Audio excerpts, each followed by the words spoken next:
Welcome to Eva Talks, a weekly podcast about the law of attraction and more.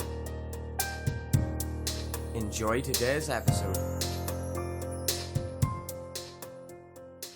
Good morning, everybody. Here is Eva Speaks again.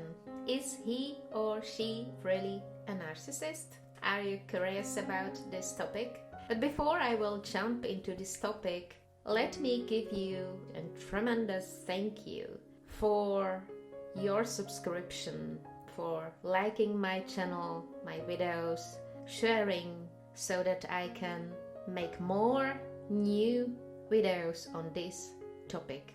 I'm really very grateful for you all who subscribe and who also give me comments and own experiences. So let's jump into today's topic. Is he or she really a narcissist? Many people question whether the person they met or are dating or living with is a narcissist.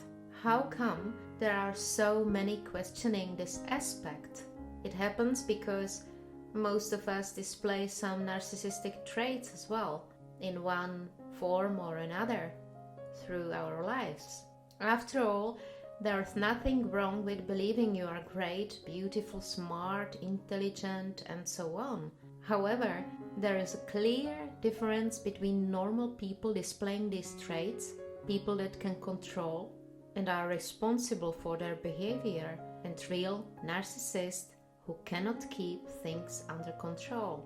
Narcissists may often be mistaken for people that have a high degree of self-love or self-confidence. For instance, a very ambitious person will always aim for the best, thinking that he or she deserves it. You see, this doesn't make this person a narcissist.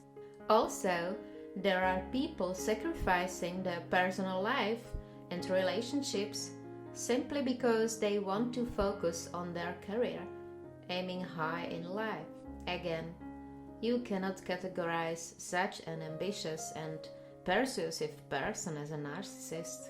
And don't forget that you need to love yourself first if you want to be loved by others. This doesn't make you a narcissist either.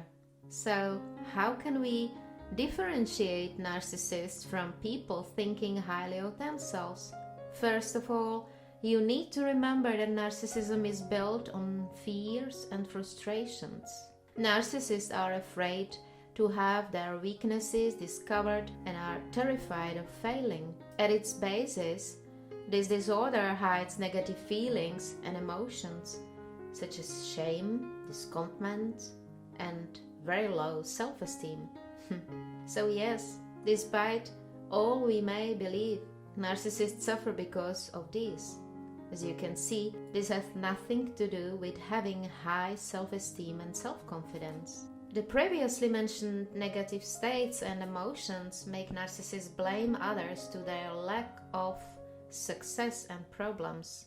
A narcissist will never take responsibility for his or her actions and behavior, feeling at the same time the urge to be right at all times, take all opinions are being a criticism, and refusing to accept any kind of rules. Whereas confident person will take failures as lessons and opinions, even criticism as something constructive and useful for self-development. But narcissists will never do. Not all people that have certain narcissistic traits are actually narcissists. For instance, a person with whom you had an unfulfilling or unpleasant relationship may get along very well with co-workers. So in this case, we may take intimacy problems into account. Also, bosses or managers that are severe or harsh may have a wonderful family life. Here, this person may have had a father, for example, who didn't consider him or her good enough, which explains the low tolerance for failure. Still, how can narcissists be identified? There are some traits that are met more often, although they aren't the only traits displayed by real narcissists. For instance, they constantly demand the attention of people around them or their partners. Secondly, they use manipulation to get the things they want, regardless of the consequences. Thirdly, they have exaggerated reactions to rejection and criticism. Fourthly, they seem to lack empathy or understand that others have needs also. Next one, they want and expect for others to do exactly what they want. And the last, they are obsessed with the way they look and present themselves and will always seek to obtain the best of what there is. So you don't need to live with a narcissist to have a bad relationship. Toxic people come in different forms and shapes, and you need to know how to identify a relationship that is unhappy, unfulfilling, and not beneficial for you. Thank you for listening, and I will speak to you next week. Bye bye.